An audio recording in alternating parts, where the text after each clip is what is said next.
राष्ट्रपति की हम लोग बात कर रहे थे। इससे पहले हम लोग देखते हैं क्या क्या हम लोग देख चुके हैं। सबसे पहले हम लोग जो देख चुके हैं अब तक, क्या देख चुके हैं? भारतीय संविधान का संवैधानिक इतिहास, ठीक है जी। संवैधानिक इतिहास देख चुके हैं। उसके बाद क्या देखा है? संविधान का निर्माण, संविधान का निर्माण। उसके बाद हमने देखा क्या चीज?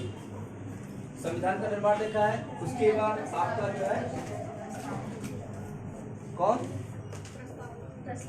हाँ जी, भारतीय संविधान की प्रस्तावना, प्रस्तावना या इसको क्या बोलते हैं? उद्देशिका और मौलिक अधिकार, मौलिक अधिकार। उसके बाद नीति निर्देशक तत्व,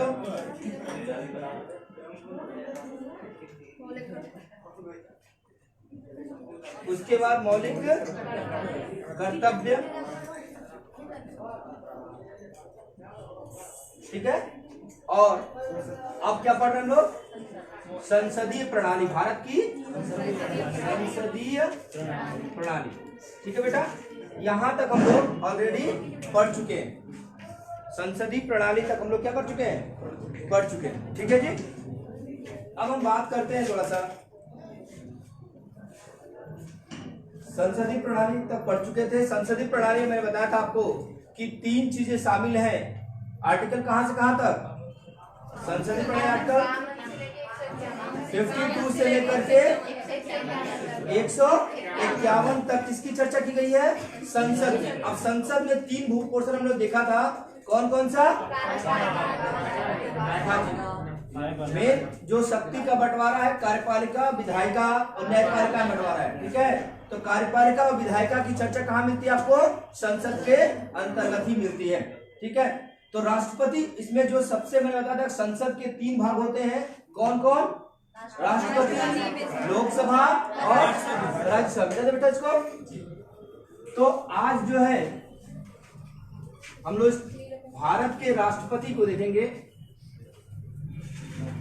बहुत ही इजी है। देखिए, इस क्लास के बाद राष्ट्रपति से संबंधित कोई भी क्वेश्चन यदि आपसे पूछा जाता है तो लगभग चांसेज है कि आप सही कर लेंगे, करंट को जोड़ते हुए। यदि करंट का कोई इश्यू आता है तो उसको कोरिलेट करेंगे, ठीक है जी। अब देखिए, राष्ट्रपति की जब बात कर, मैंने बताया था कि संसद के भाग के रूप में 3 व्यक्ति होता है। एक आपका राष्ट्रपति, भारत का राष्ट्रपति, दूसरा लोकसभा। हाँ, मैंने बताया था आपको कि सर बेटा, लोकसभा में कोई भी बिल पेश करते हैं तो उसे राज्यसभा में भी पास होना जरूरी है। लोकसभा में पास हुआ, फिर राज्यसभा में पास हुआ और अंतिम मोहर कौन मारेगा? राष्ट्रपति मारेगा। तो वो बिल क्या बन जाएगा? विधेयक बन जाएगा। मैंने बताया था आपको कि बिल और विधेयक में क्या, सॉरी, अधिनियम में क्या अंतर है? विधेयक जिसको हम लोग बिल भी बोलते हैं, ठीक है। और यह जब जो है लोकसभा राज्यसभा से होते हुए कहां पहुंच जाए? राष्ट्रपति के पास पहुंच जाए और राष्ट्रपति इस पे मोहर मार दे तो अब यह विधेयक क्या बन जाता है बेटा? अधिनियम बन जाता है, जिसको एक्ट हम लोग बोलते हैं ना जी। RTI एक्ट 2005, RTE एक्ट 2009 बोलते हैं जी। घरेलू हिंसा अधिनियम 2005 है ना जी। तो जो ये विधेयक से अधिनियम का जो दौर होता है उसमें कोई भी, जैसे मान लीजिए कोई कानून आप बनाना चाहते हैं तो आप कहां ले जाओ? किसी भी सदन में ले जा सकते हो, आपको स्वतंत्रता है। लोकसभा या राज्यसभा, कहीं भी ये स्वतंत्र है हम लोग ले जाने के लिए। लोकसभा में ले जाए चाहे राज्यसभा में ले जाए। अब यदि लोकसभा में ले गए तो उसको लोकसभा में पास हो गया तो अभी भी वो क्या है? विधेयक ही है। अभी भी क्या है? विधेयक है। फिर राज्यसभा में गया, राज्यसभा में पास हो गया, अभी भी क्या है? वो विधेयक है। जब राष्ट्रपति के पास आएगा और राष्ट्रपति इस पे मोहर मार देगा तो क्या हो जाएगा? वो अधिनियम बन जाएगा, इसे कानून मान लिया जाएगा। मतलब कहा जाए कि राष्ट्रपति के हस्ताक्षर के बाद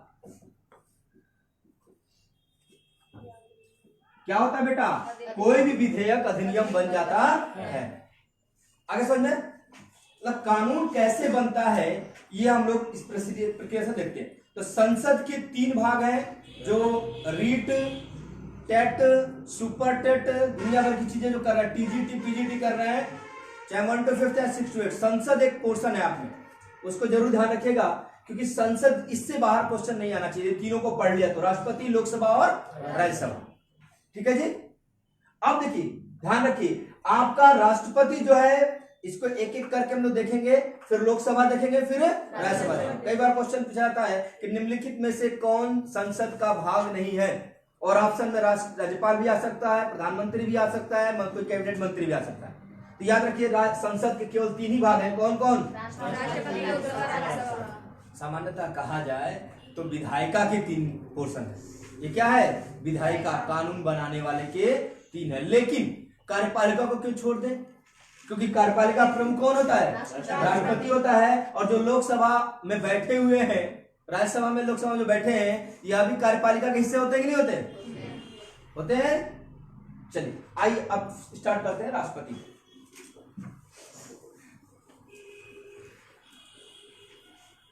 एक एक करके देखेंगे।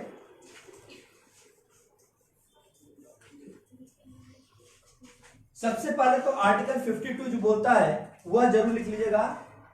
इसमें अब आर्टिकल बेस नहीं पढ़ेंगे, इसमें मैं जो हमारा कॉन्सेप्ट है, कुछ जो आर्टिकल इंपॉर्टेंट है उसको लिखवा दूंगा।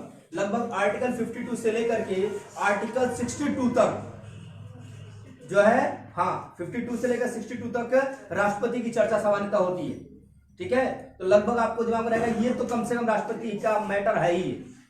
बाकी और जगह भी है, जैसे क्या अधिकार जो राष्ट्रपति को अधिकार दे रखा गया है, आपातकालीन, वो अलग चीज है। ठीक है, वो अलग अलग देखेंगे। पहले सबसे पहले देखिएगा, आर्टिकल 52 बोलता है, राष्ट्रपति को मैंने क्या बताया था, ये क्या होता है? भारत का प्रथम नागरिक, भारत का प्रथम नागरिक। और बताइए, और राष्ट्रपति क्या बोलते हैं? कार्यपालिका का प्रमुख, कार्यपालिका प्रमुख, यही आर्टिकल 52 है। हाँ बोलिए नेक्स्ट। भारतीय गणतंत्र का प्रमुख। ठीक है, उसके बाद हाँ, राष्ट्रीय एकता एवं अखंडता का प्रतीक।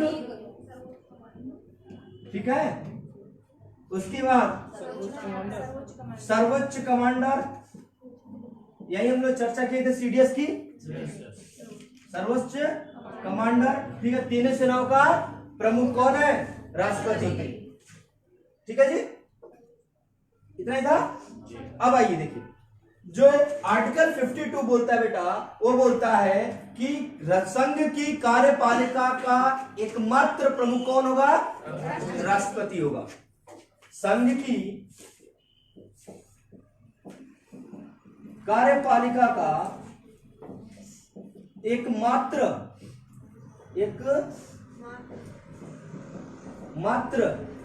प्रमुख होगा कौन?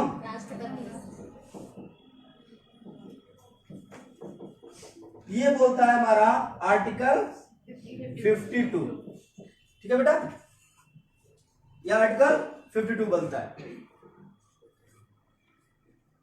आर्टिकल 53 भी इंपॉर्टेंट है, उसको बेटा दे और जल्दी करते हैं,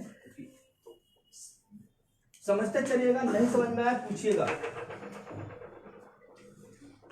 क्वेश्चन पूछा जाता है कि संघ की कार्यपालिका की शक्ति किसके पास होती है? तो शक्ति भी किसके पास होती है? राष्ट्रपति। अगला लिख लीजिए, आर्टिकल 52 है, 53 सॉरी, आर्टिकल 53 बोलता है कि संघ की कार्यपालिका की शक्ति, संघ की कार्यपालिका की शक्ति किसके पास होती है बेटा? राष्ट्रपति के पास होती है। मतलब कहा जाए कि आपके घर की सारी पावर किसमें है? आपके दादाजी में है।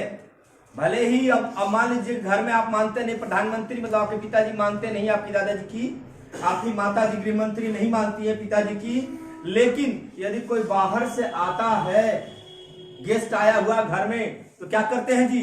यही सर्वे सर्वा है। अब वो जो बोलते हैं उसको क्या करते हैं हम? बोलते हैं हाँ पिताजी सही बोल रहे हैं, है कि नहीं है? तो समझिए कि भले ही हमारे आंतरिक में हमें पता चलता है कि मेन रोल किसका है? प्रधानमंत्री और कैबिनेट का है, लेकिन जो सर्वोच्च बैठा हुआ है राष्ट्रपति, वही हम उसी को प्रमुख मानते। ऐसे बोला गया ना जी, भारत का राष्ट्रपति क्या है? सांकेतिक भी है और वास्तविक भी है। जैसे हम लोग बोलते हैं ना कि भारतीय संविधान लचीला भी है और कठोर भी है। एक तरफ देखा जाए तो राष्ट्रपति के पास कोई पावर नहीं है, दूसरी तरफ देखा जाए तो राष्ट्रपति के पास सब कुछ पावर है। समझ आ गया? सारे पावर उसके पास है और कहा है तो कुछ भी पावर नहीं है। दोनों कंडीशन है, ये हम लोग देखेंगे। बहुत सारे, मैं नहीं बोल रहा हूं, ये जितने भी संविधान के जानकार लोग ये बोलते हैं, कोई बोलते हैं संविधान भारत का राष्ट्रपति तो क्या है? रबर स्टैंप है, बस कानून बनाने के लिए रबर स्टैंप मारते हैं। ऐसा कुछ नहीं है।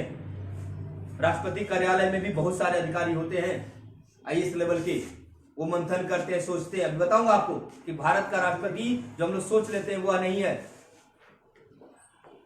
बस सोच लीजिए भारत का राष्ट्रपति ऐसा है जिस घर में दादाजी की अच्छी खासी चलती हो। आगे समझ में? नेक्स्ट आर्टिकल 53 बोलता है संघ की कार्यपालिका की शक्ति कहां होगी? राष्ट्रपति का। और कार्यपालिका का प्रमुख कौन होगा? राष्ट्रपति। आर्टिकल 52 क्लियर बेटा? और संविधान की शक्ति कहां है? पूरे संविधान की शक्ति किसके पास है? संविधान कहां से सोर्स लेता है भाई? भारत के लोग से। हम नहीं तो संविधान नहीं। मतलब कहा जाए ना कि सूर्य जो है नाभिकीय संलयन की प्रक्रिया से ऊर्जा लेता है तो हमें प्रकाशित करता है, उसी तरह भारतीय संविधान क्या करता है? हमसे ऊर्जा लेता है तो हम ही को प्रकाशित करता है। आ रहा समझ में? तो कार्यपालिका का प्रमुख भी हो गया, कार्यपालिका की सारी शक्ति किसके पास है? राष्ट्रपति के पास है। Concept clear? ये दो क्वेश्चन आएंगे तो गलत तो नहीं करेंगे। चलिए आते हैं। अब देखिए मामला आता है कि अब राष्ट्रपति की निर्वाचन करेंगे, चुनेंगे ना जी राष्ट्रपति। राष्ट्रपति की नियुक्ति होती है कि राष्ट्रपति का निर्वाचन होता है? निर्वाचन होता है बेटा। राष्ट्रपति इलेक्टेड होता है, नॉमिनेटेड नहीं होता। नहीं बोलते नहीं आज से जो है टिंकू बाबू क्या बन गए? राष्ट्रपति बन गए, चलो मैं नियुक्त करता हूं, ऐसा नहीं है। नॉमिनेशन नहीं होता है, क्या होता है? इलेक्शन होता है। ठीक है? तो भारत का जो राष्ट्रपति है, निर्वाचन की यदि हम लोग बात करें, उसके चुनाव की बात करें, तो सबसे पहले याद होना चाहिए आपको कि राष्ट्रपति का चुनाव जो होता है वह अप्रत्यक्ष होता है। कैसा होता है बेटा? अप्रत्यक्ष।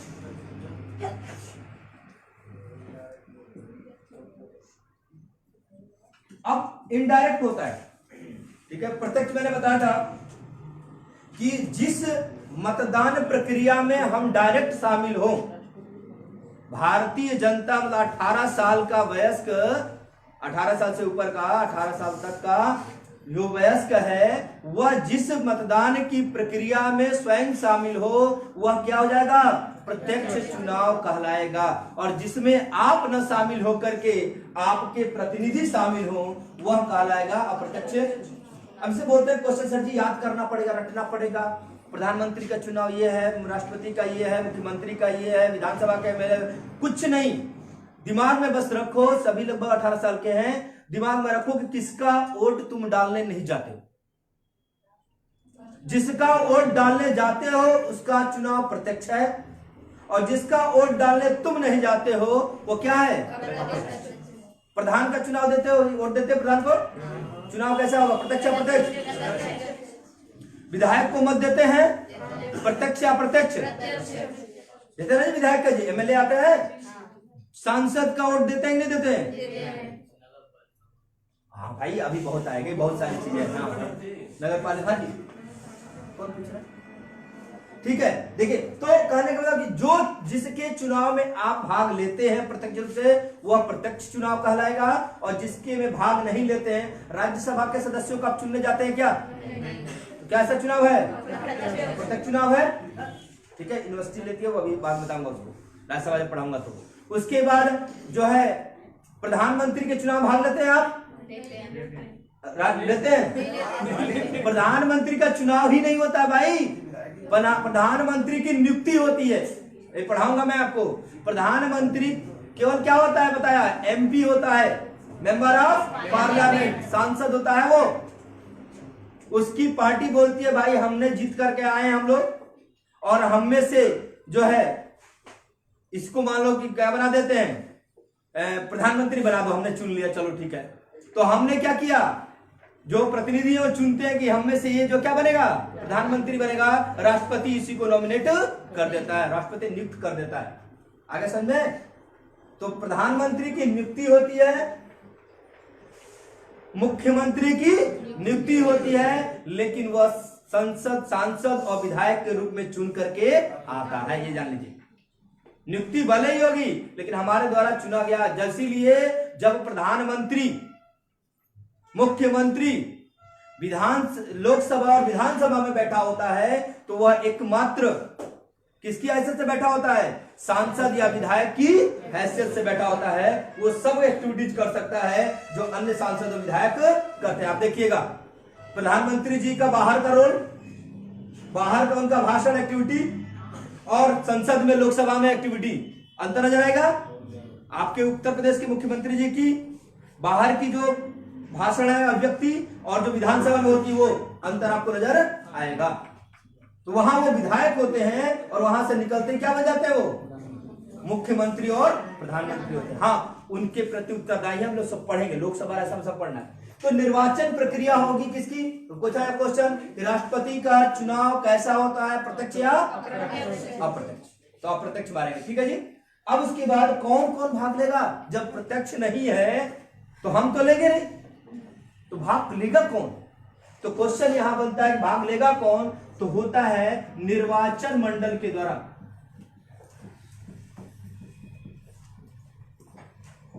ठीक है, निर्वाचन, इलेक्टोरल कॉलेज बोलते हैं उसको, उसके द्वारा क्या किया जाता है? चुनाव किया जाता है किसका? राष्ट्रपति का। अब इसमें होगा कौन कौन? देखिए, लोकसभा, राज्यसभा, लोकसभा, राज्यसभा, विधानसभा, राज्य की विधानसभा, राज्यों की नहीं बेटा, राज्यों की विधान सभाएं, एवं ये तो हो गया लोकसभा और राज्यसभा, दोनों सदन हो गए। ये सदन हो गए कि नहीं सदन हो गए? लोकसभा और राज्यसभा, लोअर हाउस और अपर हाउस। ठीक, राज्यों की विधानसभाएं, सभी राज्य जितने हैं उनकी विधानसभाएं, साथ ही दिल्ली, पुदुचेरी, बेटा नाम बदल चुका है, पुडुचेरी नहीं है, पहले पौंडीचेरी नाम था, 2007 में इसका नाम बदल गया क्या जी? पुदुचेरी। अब क्या हो गया ये? पुदुचेरी। दिल्ली, पुदुचेरी और जम्मू एंड कश्मीर। ये नया याद रखिएगा कि विधानसभाओं के निर्वाचित सदस्य, अब देखिए बेटा इसमें इंपॉर्टेंट क्या है, निर्वाचित सदस्य को अंडरलाइन कर लीजिएगा। ठीक है, लोकसभा, राज्यसभा, राज्यों की विधानसभाएं एवं दिल्ली, पुदुचेरी और जम्मू कश्मीर। हाँ, देखिए समझिए इंपॉर्टेंट क्या है कि सभी निर्वाचित सदस्य होने चाहिए, मतलब जिसको हम चुन करके भेजे हों। राज्यों की विधानसभा से एमएलए जाएंगे जिसको हमने चुना है, न कि राज्यपाल ने जिसको नियुक्त किया है, नॉमिनेट किया है, वो नहीं जाएगा। लोकसभा और राज्यसभा के सदस्य जिसको हमने चुना है वो जाएंगे, सांसद। लोकसभा का हम चुनते ही है, तो सांसद जाएंगे, न कि जिसने को राष्ट्रपति ने क्या किया है, नॉमिनेट किया है। 2 लोकसभा और राज्यसभा में कितने, 12। अब ये 2 खत्म हो चुके हैं, बता चुका हो ना, कौन सा संविधान संशोधन 104, ठीक है। तो एंग्लो इंडियन अब रहे नहीं, तो उससे हमको मतलब भी नहीं है। लोकसभा राज्यसभा के निर्वाचित सदस्य जम्मू, अब यहां आ जाइए, राज्यों के विधानसभाओं के निर्वाचित सदस्य तो जाएंगे बेटा, केंद्र शासित प्रदेशों में चूंकि राष्ट्रपति खुद ही गवर्न करता है केंद्र शासित प्रदेशों पे, इसीलिए केंद्र शासित प्रदेशों के राज्यपाल को राज्यपाल नहीं बोलते हैं, उसको प्रशासक बोलते हैं। क्या बोलते हैं, प्रशासक। और जहां जहां विधानसभा है वहां वहां उपराज्यपाल भी बोलते हैं, ठीक है। अब आइए, तो केवल दिल्ली केंद्र शासित प्रदेश है, पुदुचेरी केंद्र शासित प्रदेश है, और अब जम्मू कश्मीर क्या बेटा, केंद्र शासित प्रदेश है। इन तीनों जगह के भी निर्वाचित सदस्य आएंगे, इसलिए कि यहाँ तीनों जगह पे विधानसभाएं हैं। बाकी केंद्र शासित प्रदेशों में विधानसभा नहीं है, अंडमान निकोबार में नहीं है, दमन एवं दीव में नहीं है, उसके बाद आपके चंडीगढ़ में नहीं है, यहाँ विधानसभाएं नहीं है। आ रहा समझे। तो यहाँ के दिल्ली और पौंडीचेरी के क्या हो जाएंगे, ये, और जम्मू कश्मीर अभी लेटेस्ट, यही कंफ्यूज करने के लिए आएगा आपको। जब से जम्मू कश्मीर को 2 भागों में बांट दिया, केंद्र शासित प्रदेश बना दिया गया, जम्मू कश्मीर विधानसभा होगी ना जी, तो इसके निर्वाचित सदस्य भी इसमें भाग लेंगे। मतलब अब वोट डालने वाले क्लियर हो गए कि भैया राष्ट्रपति महोदय को वोट कौन कौन डालेगा, ये प्राणी डालेंगे, ठीक।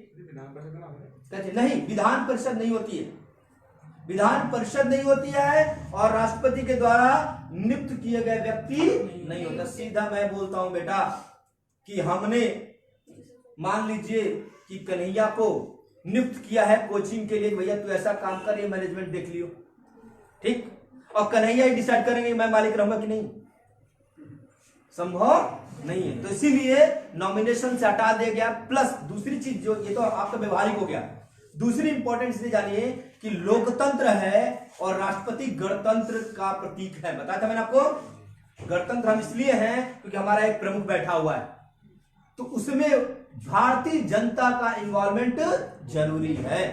हमने जिसको चुन के भेजा है वही राष्ट्रपति को क्या करेगा, चुनेगा। आगे समझे। तो क्वेश्चन बनता है कि निर्वाचन में कौन कौन भाग लेता है, लोकसभा, राज्यसभा, विधानसभा, दिल्ली, पुदुचेरी, जम्मू कश्मीर की विधानसभाओं के निर्वाचित सदस्य, ये जरूर ख्याल रखिएगा। क्लियर बेटा। अब आगे बढ़ते हैं। सभी निर्वाचित सदस्य, बेटा इसको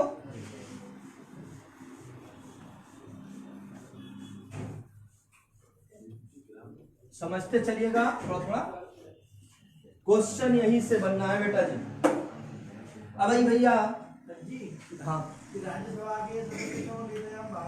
राज्यसभा के सदस्य का मैं भी पढ़ाऊंगा अभी जस्ट आपको, तो बताऊंगा कि उसमें भी हमारा इन्वॉल्वमेंट होता है। से यूनिवर्सिटी के छात्र भाग लेते हैं उसमें, राज्यसभा के सदस्यों के चुनाव में प्रोफेसर भाग लेते हैं, मैं बताऊंगा वो सब चीजें। राज्यसभा देखिए, लोअर हाउस अपर हाउस को आप वो नहीं कर सकते, लोअर हाउस और अपर हाउस दोनों इंपॉर्टेंट है, ठीक है, तो इसके तो होंगे ही होंगे, ठीक है। अभी बताऊंगा, अभी क्लियर कर दूंगा आपको। देखिए अब जो है, देखिए राज्यसभा के प्रत्यक्ष होते हैं, लेकिन होते हैं हमारे से शामिल। आइए देखिए निर्वाचन, अब देखिए प्रक्रिया क्या होगी। यदि मान लीजिए कि जितने भी सांसद और विधायक वोट दे देंगे, मान लिया जाएगा क्या जी, जितने भी सांसद और विधायक वोट देंगे तो सही रिप्रेजेंटेशन रहेगा क्या। सिक्किम का सांसद और उत्तर प्रदेश के सांसद में अंतर है, यूपी के विधायक और अन्य जगह के विधायक में अंतर है। तो इनके जो है जनसंख्या के आधार पर इनके मतों का मूल्य है। तो देखते हैं एक एमएलए का मत कितना होता है, एक एमपी का मत कितना होता है। यदि एक एमपी किसी राज्य का राष्ट्रपति को मत दे दिया तो उसका मत का मूल्य कितना माना जाएगा, मतलब कितने लोगों का मूल्य के बराबर होगा। उसका तरीका है, सबसे पहले देख लीजिएगा, एक एमएलए का देखते हैं। सबसे पहले एमएलए मतलब विधायक की बात करते हैं, ठीक है बेटा। एक विधायक का जो वोट होगा वो कुछ नहीं आपको करना, राज्य की कुल जनसंख्या ले लेनी है बेटा। फार्मूला है ये राज्य की कुल जनसंख्या, राज्य की क्या हो गया भाई, हमें कुछ बात है, ठीक है बताएंगे, सभी बताएंगे आ जाएंगे। राज्य की कुल जनसंख्या, उसके बाद विधानसभा के कुल निर्वाचित सदस्य,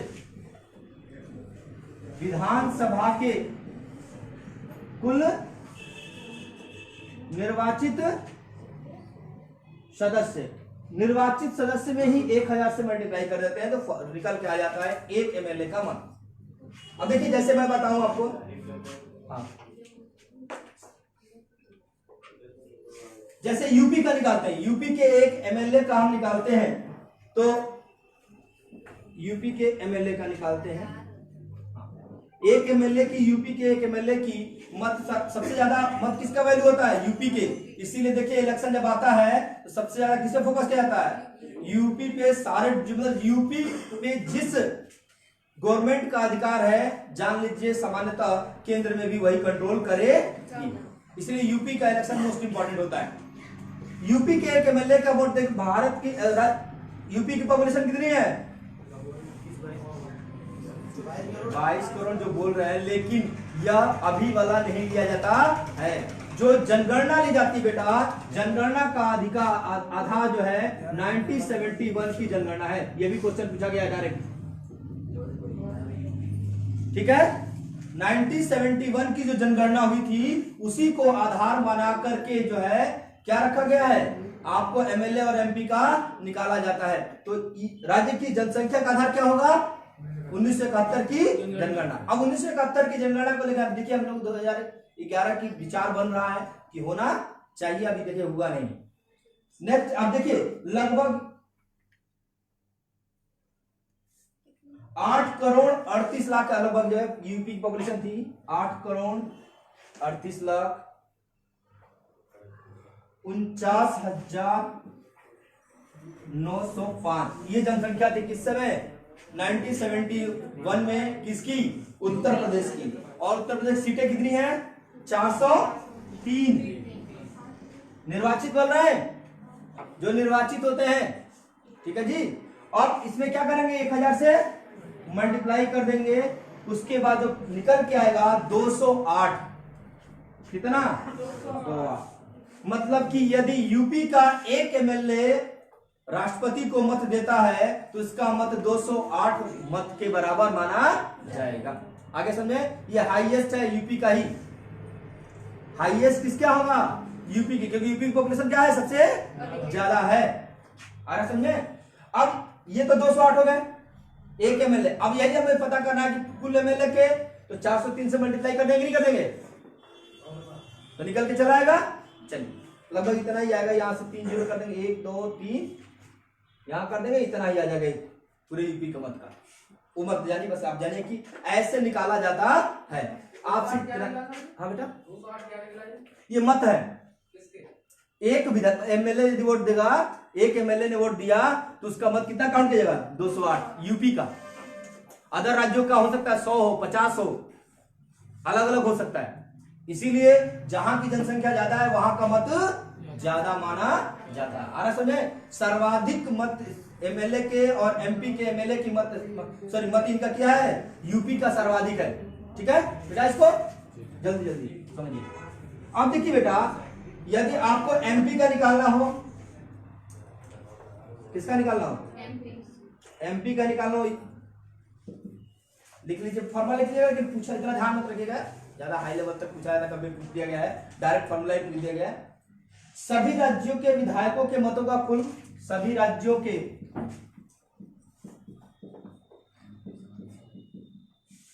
विधायकों का कुल मत, जितने भी विधायक हैं पूरे भारत में, उनके कुल मूल्य कितने हैं, और संसद के निर्वाचित सदस्य, संसद के निर्वाचित सदस्य किसके किसके, लोकसभा और राज्यसभा दोनों के, लोकसभा और राज्यसभा दोनों के से भाग दे देंगे बेटा, तो निकल के चला आएगा क्या चीज, एमपी की वैल्यू निकल के चली आएगी। क्लियर है? ये आसान है। अब देखिए समझिए, मिटा दे इसको बेटा। ग्रीन काम नहीं कर रहा है इसमें।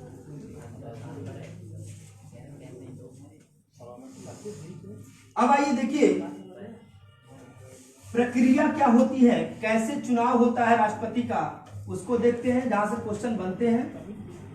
इसको मिटाइएगा, ठीक है। अब प्रक्रिया की बात करते हैं, चुनाव की प्रक्रिया, चुनाव की प्रक्रिया, ठीक है। प्रक्रिया की बात करते हैं बेटा, समझिए।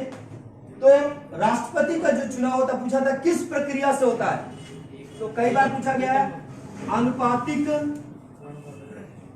अनुपातिक प्रतिनिधित्व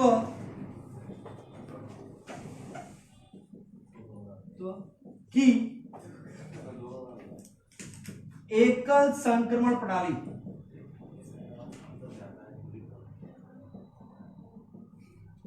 रटने में थोड़ा सा कठिनाई होगी, लेकिन रट लेंगे और अभी क्लियर कर देंगे, दो भागों में बांट के बता देंगे, हमेशा याद हो जाएगा आपको। Single transferable system. अब देखिए दो चीजें शामिल है, एक पूछा जाए अनुपातिक प्रतिनिधित्व होना चाहिए, चुनाव जो होता है अनुपातिक प्रतिनिधित्व के द्वारा होता है, और एकल संक्रमण प्रणाली के द्वारा होता है। दोनों में है क्या, अनुपातिक प्रतिनिधित्व आप समझ चुके हैं कि जो मत होगा वो एक रेशियो लिया जाता है। मत क्या है, अनुपात में लिया जा रहा है कि नहीं लिया जा रहा। जिस राज्य की जनसंख्या ज्यादा है वहां के एमपी और एमएलए की वैल्यू क्या होगी, ज्यादा होगी। जिस राज्य की जनसंख्या कम है और एमपी एमएलए की संख्या, वहां मत की वैल्यू क्या होगी, कम होगी। तो जहां जैसी जनसंख्या, भाई जनसंख्या को प्रतिनिधित्व कर रहा है, गणतंत्र का प्रतीक है कौन, राष्ट्रपति। तो जहां जितनी जनसंख्या, मान लीजिए कि उत्तर प्रदेश के विधायक की वैल्यू जो है 208 है और गोवा के भी विधायक की वैल्यू 208 होती, तो अन्याय होता कि नहीं। वहां की जनसंख्या कम है, हमारे जनसंख्या ज्यादा है, तो हर जगह जनसंख्या में वैरी है, तो उसको ध्यान में रखते हुए अनुपातिक प्रतिनिधित्व लिया गया है। जो लीडर चुन के हम भेजे हैं उनका एक रेशियो लिया गया है। तो क्लियर हो गया ये। अब रियल में जो कहा जाए निर्वाचन की प्रक्रिया है वो एकल संक्रमण प्रणाली है। एकल संक्रमण प्रणाली का मतलब क्या होता है कि जैसे हम लोग जब प्रधानी के चुनाव में आप ज्यादा जाते हैं, एमएलए के चुनाव जाते हैं, तो एक ही आदमी को मुहर मार के चले आते हैं, आते हैं ना जी। अब एक ही बटन दबा देते हैं, हमें तो इसी को चुनना है।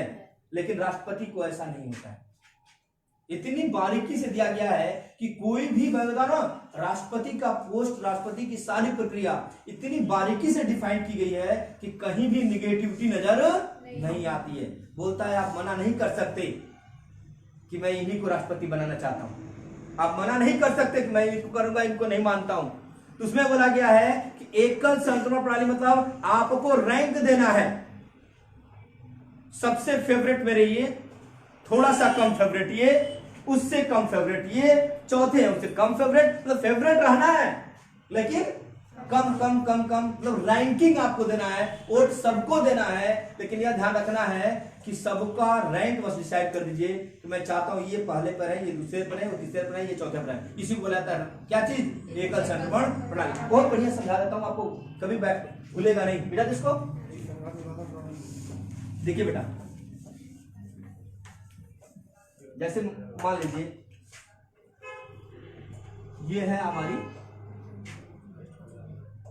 मान लीजिए कोई जो है ए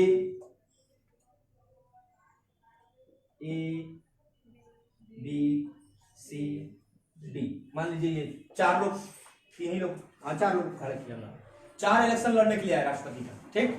और इधर क्या है, एमपी और एमएलए, दुनिया भर के एमपी एंड एमएलए। इसमें मान लीजिए P Q R S S T U B, और दुनिया भर के हो सकते हैं। हो गया, कभी नहीं भूलेंगे आप, इसको नोट कर लीजिएगा बेटा। देखिए अब हमें बोला भाई ठीक है वोट दो, आप थोड़ा उल्टा बना दिया हम लोग, ऐसे इधर बनाते तो बस आसान रहता।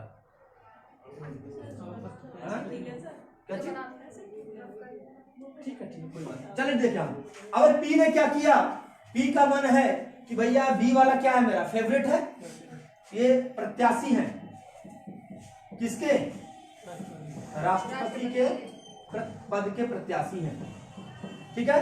अब हमारा मन किया ये ई वाला बोला, विधायक या एमपी जो भी है कि भैया बी वाला मेरा फेवरेट है, तो इसको क्या कहा इसने, एक पे रख दिया, इनको 3 पे रख दिया, इनको 2 पे रख दिया और इसको क्या कर दिया 4 पे, रैंकिंग बना दिया, ठीक। उसके बाद क्यों ने क्या किया, इनको 1 पे, इनको 2 पे, इनको 3 और इनके 4, सीधा सीधा रख दिया, कोई दिक्कत नहीं। फिर मान लीजिए कि यहां पर जो है 2 आ गया, फिर यहाँ 1 आ गया, फिर यहाँ जो है आपका 4 आ गया, फिर यहाँ 3 आ गया जी। मान लीजिए फिर जो है यहाँ पर 1 आ गया, यहाँ पर 4 आ गया, फिर यहाँ पर जो है 1 मिनट बेटा, फिर यहाँ पे 4 आ गया, फिर यहाँ पे 3 आ गया, फिर यहाँ पे 2 आ गया, हो गया बेटा। उसके बाद मान लीजिए कि यहाँ पर जो है फिर से आपका 2 आ गया, मान लीजिए, फिर जो है आपका 1 आ गया, फिर आपका 4 आ गया, फिर आपका 3 आ गया। अब उसके बाद मान लीजिए यहां भी 1 आ गया, यहां क्या हो गया 2 हो गया, ये 3 और 4। अब देखिए इस तरह अभी और रह गया, इनको भी कर दो, कोई दिक्कत नहीं।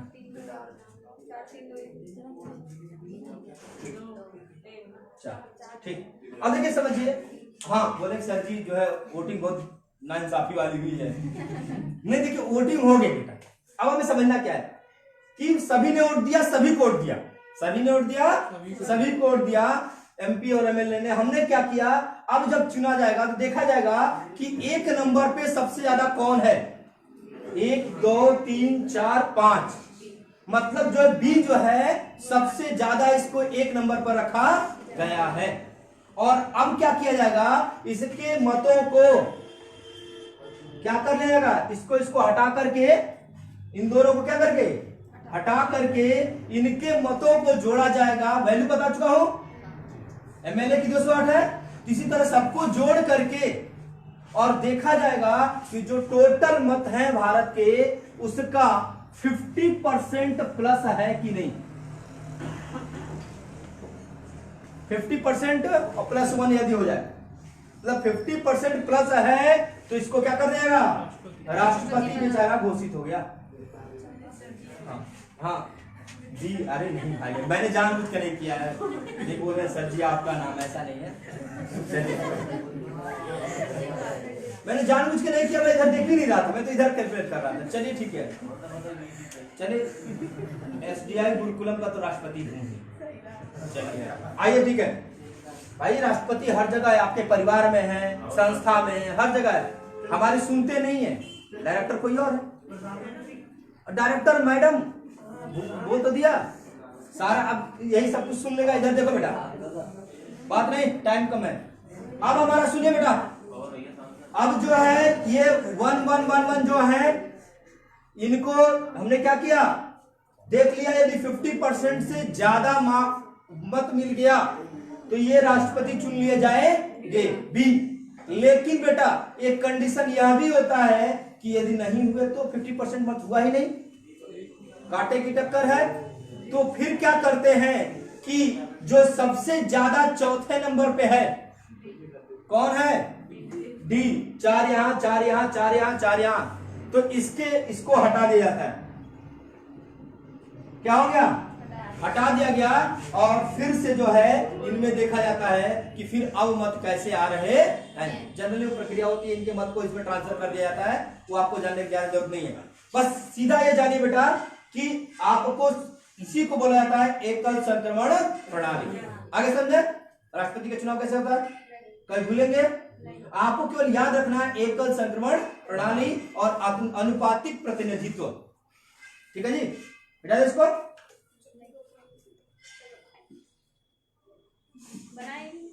बना लीजिएगा, घर पे बना लीजिएगा, साथ में 3 चलाए बेटा, नहीं तो। अब देखिए राष्ट्रपति महोदय का चुनाव की प्रक्रिया पता चल गई, मतलब पूरा हथियार लेकर हम लोग तैयार हो गए कि अब चुनाव कराएंगे। अब मान लीजिए कि चुनाव में कोई विवाद हो जाए तो होता है ना जी, चुनाव कराएगा कौन, चुनाव कराएगा कौन? निर्वाचन आयोग। चुनाव कराएगा कौन? निर्वाचन आयोग। इलेक्शन कमीशन जो है क्या करेगा बेटा?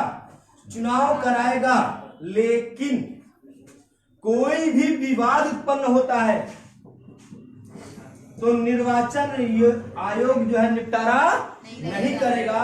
निपटारा कौन करेगा? सुप्रीम कोर्ट करेगी, सर्वोच्च। क्वेश्चन यही पूछा जाता है बेटा, बात नहीं बेटा, क्वेश्चन यही पूछा जाता है कि यदि राष्ट्रपति के चुनाव की प्रक्रिया में कोई विवाद उत्पन्न होता है तो उसका निपटारा कौन करेगा? तो भारत का सुप्रीम कोर्ट करेगा। ठीक है, अब इसलिए मैं फिर से यह समझ लीजिए, क्योंकि निर्वाचन आयोग की नियुक्ति भी कौन करता है? राष्ट्रपति। निर्वाचन आयोग की नियुक्ति कौन करता है? राष्ट्रपति करता है। तो हमने नियुक्त किया है और हमारा इस सुलझाने तुम आ गए, व्यवहारिक समझ लो। हमने तुमको नियुक्त किया है और हमारे झगड़े को तुम ही सुलझाने आ गए, ये संभव नहीं है। इसीलिए चूंकि राष्ट्रपति का, अभी तो व्यवहारिक हो गया, अब थोड़ा हाई लेवल पे आते हैं। चूंकि राष्ट्रपति का पद बहुत ही क्या है? गरिमामय पद है। उसको निर्वाचन आयोग के अंतर्गत चुनाव तो भले ही प्रक्रिया कराई जाती है, लेकिन उसको कौन करता है? समस्या आने पर सुप्रीम कोर्ट निपटारा करता है।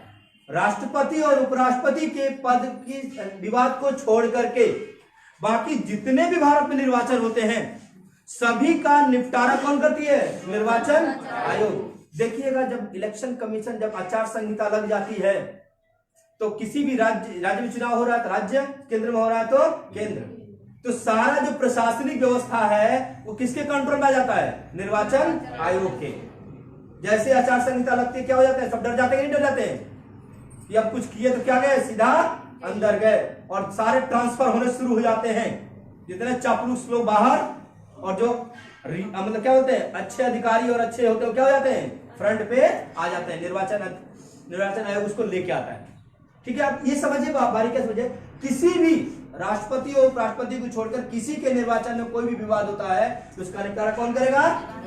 निर्वाचन आयोग करेगा। लेकिन राष्ट्रपति और उपराष्ट्रपति के विवाद में निपटारा कौन करेगा? सर्वोच्च न्यायालय करेगा। क्लियर बेटा? चलिए अब आइए नामांकन भरवाया जाए। नामांकन कराया जाए ना, नामांकन भरने जाते हैं ना जी। हाँ, पर्चा भरने। आप क्या बोल रहे हैं? पर्चा। हाँ, अब देखिए, पर्चा भरने से पहले समझ लीजिए कि राष्ट्रपति बनने की कुछ योग्यता तो होगी। तो योग्यता या अर्हता क्या होती है? सबसे पहले तो भारत का, ये हर जगह है बेटा, ये हर जगह शामिल है, इसको तो रट डालो। उम्र कितनी होनी चाहिए बता चुका हूं, 35। ठीक, न्यूनतम उम्र होनी चाहिए। पढ़ा लिखा होना चाहिए।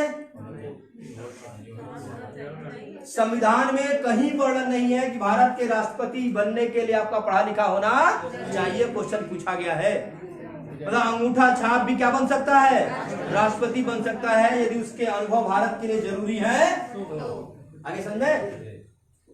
मतलब किसी भी पद पे आपको सुने बेटा, अभी एमपी और एमएलए की बात चल रही है कि इनका कम से कम ये क्राइटेरिया रखा जाए कि इतने पे आए, लेकिन नहीं। मान लीजिए गांव में दो व्यक्ति है, बहुत पढ़ा लिखा है और एक बहुत अनुभवी व्यक्ति है, गांव की समस्याओं को बेहतर तरीके से समझ पाता है, पढ़ा लिखा समझ नहीं पाता है, तो मुझे लगता है कि गांव का प्रधान किसको बनना चाहिए? जो अनुभवी व्यक्ति है उसे बनना चाहिए। यही चीज सोच करके पढ़ने लिखने की बाउंडेशन को हटाया गया है।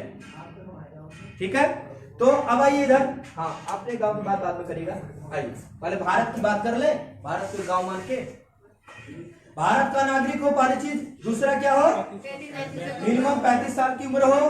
पढ़ना लिखना जरूरी नहीं है तो अच्छी बात, लेकिन अब तक ऐसा है कि सारे पढ़े लिखे लोग ही बने।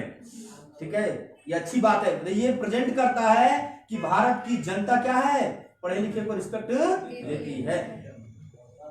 ठीक है, अब उसके बाद जो है देखिए बेटा, तीसरा जो है कि लाभ के पद पर नहीं होना चाहिए।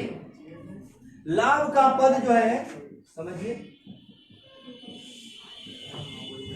नौकरी वोकरी करते हैं जी, सब लाभ के पद आते हैं। मैं सीधा बता दे रहा हूं कौन कौन लाभ के पद पे सामान्यता नहीं होता। सबसे पहले तो डालिए यही नहीं होता है। कौन? शिक्षक। शिक्षक लाभ के पद पे नहीं माना जाता। शिक्षक रहते हुए आप गांव के प्रधान बन सकते हैं, सुना रहा है। बाकी अधिकारी रहते हुए या सरकारी नौकरी करते हुए नहीं बन सकते। तो शिक्षक क्या होता है, लाभ का पद नहीं होता है।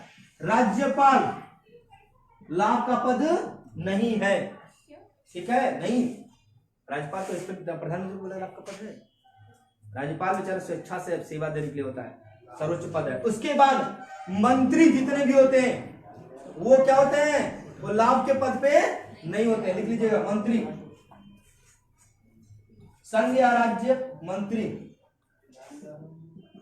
संघ एवं राज्य मंत्री। देखिए बेटा, इसलिए क्योंकि इनका जो वेतन मिलता है, जैसे बोलेंगे ना सर जी ये कैसे हो गए, ये जो वेतन पाते हैं वह सांसद का पाते हैं, न कि मंत्री होने का, मंत्री पद का नहीं पाते हैं। तो वो क्या हो गया है, ये क्या होते हैं, लाभ के पद नहीं माने। मतलब यदि आप जो काम कर रहे हैं उससे जो वेतन दिया जा रहा है उससे ज्यादा आपका कर्तव्य बन रहा है, ज्यादा कर्तव्य का निर्वहन कर रहे हैं, उसे सामान्यतः लाभ का पद नहीं माना जाना चाहिए। आगे समझे। शिक्षक केवल क्या करता है, पढ़ाना, वेतन के लिए नहीं पढ़ाता है, वह देश के भविष्य को निर्धारित करता है, इसलिए उसको लाभ का पद नहीं माना गया है। ठीक है जी, चलिए। तो लाभ के पद पे बेटा नहीं होना चाहिए। कौन, जैसे हमारे प्रणब मुखर्जी जी राष्ट्रपति बने तो उस समय पहले क्या थे, वित्त मंत्री थे, तो वित्त मंत्री का पद क्या हुआ, लाभ का पद नहीं था। ठीक, आइए अब आगे बढ़ते हैं हम लोग। वार्ता होगी, अब नॉमिनेशन दायर किया जाए। ठीक, तो हाँ बेटा, नामांकन के लिए 50 सबसे पहले प्रस्तावक होने चाहिए, 50 प्रस्तावक एवं 85 अनुमोदक। मतलब कुल मिलाकर के 100 सांसद या विधायक होने चाहिए। किसका, जिसको हम राष्ट्रपति बनाना चाह रहे हैं तो उसको बोले कि भैया हम लोग हैं, 100 लोगों को तैयार हैं और इनको बनाइए। प्रस्तावक सबसे पहले प्रस्ताव रखते हैं कि हम इनको राष्ट्रपति के रूप में देखना चाहते हैं, राष्ट्रपति के पद के प्रत्याशी को घोषित करना चाहते हैं। फिर 50 जो है अनुमोदक करते हैं, अनुमोदन करते हैं उसको, और ये 100 लोग मिल करके क्या कर देते हैं, नामांकन दायर करते हैं और आरबीआई का, सॉरी क्या बोलते हैं, आरबीआई के खाते में, रिजर्व बैंक ऑफ इंडिया के खाते में जमानत राशि जमा की जाती है। कितनी है 25,000 रुपए मात्र, 25,000 मात्र। ठीक है, ये क्या है, जमानत राशि, जमानत राशि है बेटा। मतलब कि यदि 25,000 रुपए आप आरबीआई के खाते में जमा करेंगे, यहां भी होता है कि जाते हैं विधायक सांसद के देखेंगे आप जाते होंगे तो नाम क्या होता है, आरबीआई जमा करती है, बाकी और कोई पैसा ये सामान्यतः जनता से लेती नहीं है। यह रखा रहता है या आपको वापस हो जाएगा जब आप जीत करके आएंगे तब, या आपको इलेक्शन के बाद, और कुछ की जब्त कर ली जाती है। सुनेंगे जमानत जब्त हो गई, जैसे गेम खेलते हैं बोलते हैं ना कि सुपड़ा साफ हो गया, मैं पूरा का पूरा क्या कर दिया, इसको खत्म कर दिए। उसी तरह से जब यदि आप कुल मत का, कुल जो मत पड़े हैं उनका यदि 1/6 भाग मत प्राप्त न होने पर जमानत क्या हो जाएगी, जब्त हो जाएगी। बोले जब्त कर लो 25,000 से क्या फर्क पड़ रहा है, क्यों जब्त कर लो 25,000 से क्या फर्क पड़ रहा है, पड़ रहा है कि नहीं पड़ रहा है। ये जमानत नहीं है बेटा, ये 25,000 रुपया नहीं है, ये आपकी इज्जत है। पैसा इंपॉर्टेंट नहीं है। 25,000 राष्ट्रपति के पद के लिए 25,000 कोई वैल्यू है, 25,000 करोड़ की वैल्यू नहीं है उस पद पे, जिस पद पे है तो। लेकिन क्या है, 25,000 वो इज्जत है, वो आपकी क्या हो गई, चली गई। लेकिन सामान्यतः राष्ट्रपति के चुनाव में यह संभावना इसलिए नहीं बनती है क्योंकि कम से कम ये तो 100 रहेंगे ही, जो 100 प्रस्तावित किए हैं और 50 अनुमोदित किए हैं, 50 प्रस्ताव 50 अनुमोदक, ये तो वोट देंगे, उसके बाद भी तो कुछ लोग देंगे, तो लगभग 1/6 निकल करके चला आता है। सामान्यतः देखेंगे कई विधायक, कई सांसदों के जमानत क्या हो जाते हैं, जब्त हो जाते हैं। जब्त होना मतलब उनकी इज्जत जाना होता है। ठीक है, आगे समझ में, चलिए 1/6 पूछा गया है, जमानत जब्त, राष्ट्रपति की जमानत के जब्त होने के लिए कितने मत कम से कम, कितने मत से कम होगा तो जमानत जब्त होगी? 1/6। याद है बेटा? आइए प्रधानमंत्री राष्ट्रपति जी क्या हो गए हमारे? हाँ, अब चुन करके आ गए। ठीक, अब शपथ दिला दिया जाए, शपथ दिला दिया जाए, दिला दो भाई शपथ। शपथ की बात पर पूछा गया है कि आर्टिकल 60 में शपथ की बात की गई है। आर्टिकल 60, हाँ, आर्टिकल 60 में क्या गया है? शपथ की बात किया गया है। ठीक है, अब शपथ में जो बात किया गया बेटा जी वह है, शपथ दिलाएगा कौन? बिल्कुल सही, शपथ कौन देगा? सुप्रीम कोर्ट का मुख्य न्यायाधीश। अब देखिए बेटा, कंफ्यूज करने दिया जाता है कि भारत का मुख्य न्यायाधीश, कोई फर्क पड़ेगा? उच्चतम न्यायालय के मुख्य न्यायाधीश को क्या बोलते हैं? भारत का मुख्य न्यायाधीश भी बोलते हैं। तो राष्ट्रपति को उसके पद की शपथ कौन दिलाता है? उच्चतम न्यायालय का मुख्य न्यायाधीश या भारत का मुख्य न्यायाधीश। क्लियर? अब यदि मान लीजिए कि भारत का मुख्य न्यायाधीश नहीं है तो कौन दिलाएगा फिर? नहीं, हाँ, सुप्रीम कोर्ट का वरिष्ठतम न्यायाधीश।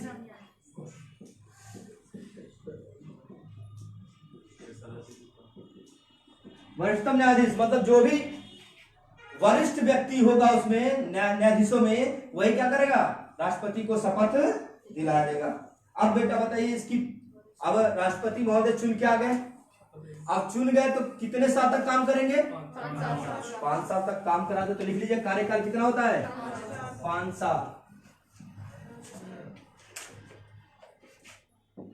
कार्यकाल 5 वर्ष का होता है।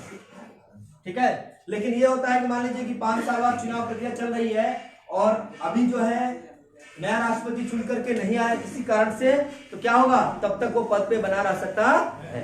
ठीक, अब आइए कि अब ये तो हो गया बेचारा 5 साल तक राज करेगा। भारत का राष्ट्रपति क्या करेगा? 5 साल तक रहेगा राष्ट्रपति पद पे, बीच में छोड़ भी सकता है क्या? हाँ जाइए, मेरा मन कर रहा है, मैं नहीं राष्ट्रपति अब रहना चाहता हूँ, बहुत हो गया, थक गया हूँ। तो क्या करेंगे? राष्ट्रपति के पद से त्याग पत्र दे सकता है। तो त्याग पत्र किसको देगा? त्याग पत्र देगा राष्ट्रपति को। राष्ट्रपति अपना त्याग पत्र किसको देता है बेटा? उपराष्ट्रपति को देता है। अब मान लीजिए कि त्याग पत्र दे दिया या जो है किसी कारण से बीमार हो गया, कार्य करने में सक्षम नहीं है, या मृत्यु हो गई राष्ट्रपति की, तो कौन पद संभालेगा? उपराष्ट्रपति संभालेगा। और यह भी गायब हो गया तो मान लीजिए, अच्छा कभी नहीं, हाँ, सुप्रीम कोर्ट का मुख्य न्यायाधीश। और यह भी गायब हो गया तो वरिष्ठतम न्यायाधीश। बात नहीं बेटा, वरिष्ठतम न्यायाधीश। वो भी गायब हो गया तो वरिष्ठतम न्यायाधीश, वो भी गायब हो गया तो वरिष्ठतम न्यायाधीश। तो जो भी कोई तो बड़ा रहेगा, सुप्रीम कोर्ट में कोई तो बड़ा होगा। हाईएस्ट यहां तक पूछा गया है। ठीक है बेटा, हाईएस्ट जो क्वेश्चन पूछा गया है कहां तक पूछा गया है? वरिष्ठतम न्यायाधीश तक पूछा गया है। उपराष्ट्रपति, राष्ट्रपति यदि नहीं है तो उसका पद कार्यभार कौन संभालेगा? उपराष्ट्रपति संभालेगा। फिर सुप्रीम कोर्ट का, वो भी नहीं है तो सुप्रीम कोर्ट का मुख्य न्यायाधीश संभालेगा, वो भी मौजूद नहीं है। कौन? सुप्रीम कोर्ट का वरिष्ठतम न्यायाधीश कमान को संभालेगा। अब क्वेश्चन पूछते हैं बच्चे कि सर जी ये उपराष्ट्रपति है और राष्ट्रपति बन गया तो मजे ही मजे, क्योंकि उपराष्ट्रपति का भी वेतन ले रहा है, राष्ट्रपति का भी वेतन ले रहा है, ऐसा नहीं है। जो भी इसमें से राष्ट्रपति के पद पर बैठेगा कार्यवाहक के रूप में, वह राष्ट्रपति के वेतन और सुविधाओं को स्वीकार करेगा। मतलब वो राष्ट्रपति बन गया तो सारे वेतन सारी सुविधाएं राष्ट्रपति वाली ये लेगा। ठीक है जी। सेम यदि मान लीजिए यह भी अनुपस्थित है तो सुप्रीम कोर्ट का मुख्य न्यायाधीश बनता है भारत का राष्ट्रपति, तो वो भी क्या करेगा, सारा वेतन और सारी सुविधाएं वो राष्ट्रपति वाला ही उसको दिया जाएगा। आगे समझे। अब सोचिए कि भाई भारत में हर व्यक्ति को हटाने का भी प्रावधान है। मान लीजिए तुम अति बचा दो तो भाई लोकतंत्र है।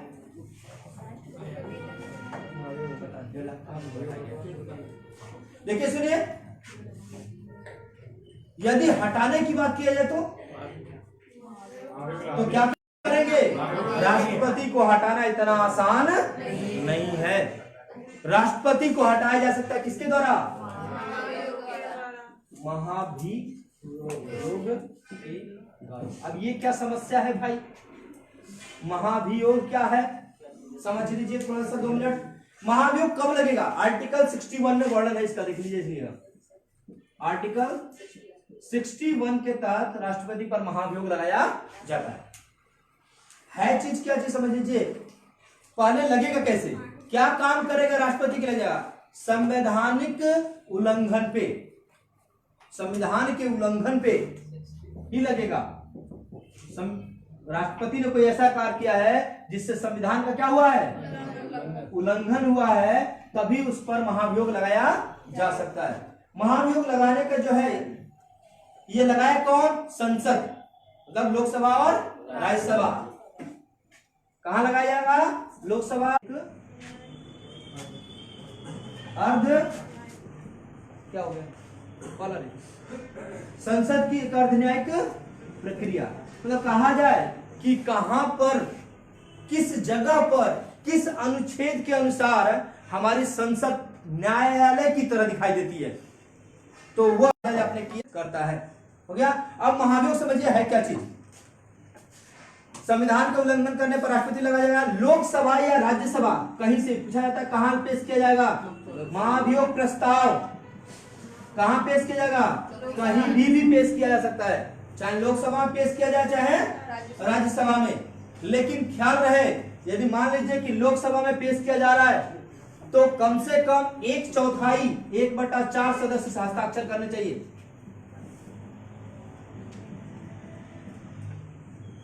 एक चौथाई सदस्यों का हस्ताक्षर होना चाहिए बेटा जी।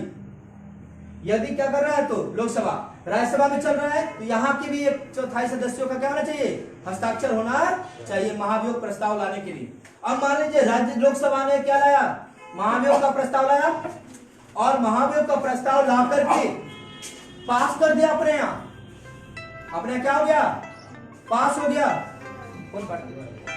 लोकसभा का क्या किया, प्रस्ताव आया और क्या कर दिया, लोकसभा ने अपने यहाँ से पास कर दिया, तो लोक राज्यसभा का दायित्व बनता है क्या करना, जांच करना।